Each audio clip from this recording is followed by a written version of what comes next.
আমার তো প্রচন্ড গ্যাস হয়, তো এই খাওয়ার পরে আমি এখন ভালো আছি।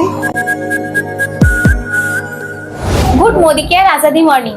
নমস্কার বন্ধুরা, আজকে আমরা চলে এসেছি আমাদের একটি জেঠিমার কাছে। প্রথমে মোদি কেয়ার ওনাকে জয়েন করালাম। ওনার অনেক সমস্যা ছিল, গ্যাসের সমস্যা থেকে শুরু করে প্রবলেম তো সবারই থাকে সেরকমই। তো ওনাকে আমি আমলা জুস দিয়েছিলাম এবং অমৃত শক্তি দিয়েছিলাম। এছাড়াও জেঠিমা অনেক প্রোডাক্টই নিয়েছে। তো এই দুটোর কথা একটু জেঠিমা আপনাদেরকে বলতে চাই যে খেয়ে কি কি উপকার হয়েছে, সেটা ওনার মুখ থেকেই আপনারা শুনে নিন। আমার তো প্রচন্ড গ্যাস হয়, তো এই খাওয়ার পরে আমি এখন ভালো আছি। ছেলেরও গ্যাস হচ্ছিল, ওকেও দিয়েছি, ও বললো মা খুব ভালো উপকার হয়েছে।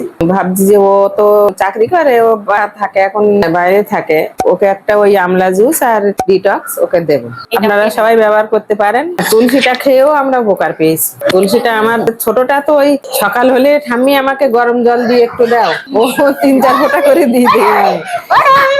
জেঠিমার বাড়ি আমাদের বাড়ির পাশেই। তো জেঠিমাকে যখন এগুলো দেওয়া হয়েছিল তখন জেঠিমাকে বলা হয়েছিল যে এগুলো ইউজ করবেন। তো জেঠিমা সেই কথা মতো সেগুলো ইউজ করছে রেগুলার বেসিসে। এবং যখন বাড়িতে ছোটখাটো যে প্রবলেম গুলো ক্রিয়েট হচ্ছে, যখনই কোনো গ্যাস, অ্যাসিডিটি বা অন্যান্য যে কোনো ধরনের সমস্যা যখন আসছে, তখন সে কিন্তু বাজার থেকে যে চলতি যে ওষুধগুলো আছে বা মেডিসিন গুলো আছে সেগুলো কিন্তু তিনি একদম ইউজ করছেন না। কারণ আজকের দিনে দাঁড়িয়ে উনি অলরেডি বুঝে গেছেন যে সেগুলো সবই হচ্ছে ভেজাল, তার মধ্যে ড্রাগস থাকে, তাতে আমাদের শরীরে অনেক ক্ষতি হয়। তো উনি আমাদের উপরে বিশ্বাস করে এই প্রোডাক্টগুলো যখন ইউজ করতে শুরু করলো, আস্তে আস্তে অনেক কিন্তু বেটার ফিল করছে এই পরিবারটা। আর আজকের দিনে শুধু উনি একা না, ওনার পুরো পরিবারটা এই মোদি কেয়ারের প্রোডাক্টে ইউজ করে। তো সেই জায়গা থেকে আমি সবাইকে সাজেস্ট করবো যে আপনারা যারা দেখছেন এই ভিডিওটা, তো প্রত্যেকেই আমাদের সাথে যোগাযোগ করুন এবং মোদি কেয়ারের প্রত্যেকটি প্রোডাক্ট খুবই কোয়ালিটিপূর্ণ, আপনারা ইউজ করুন এগুলো, এটাই বলবো। তাহলে আপনারা সুস্থ থাকতে পারবেন এবং আপনার পাশাপাশি অপরকেও কিন্তু সুস্থ করতে পারবেন।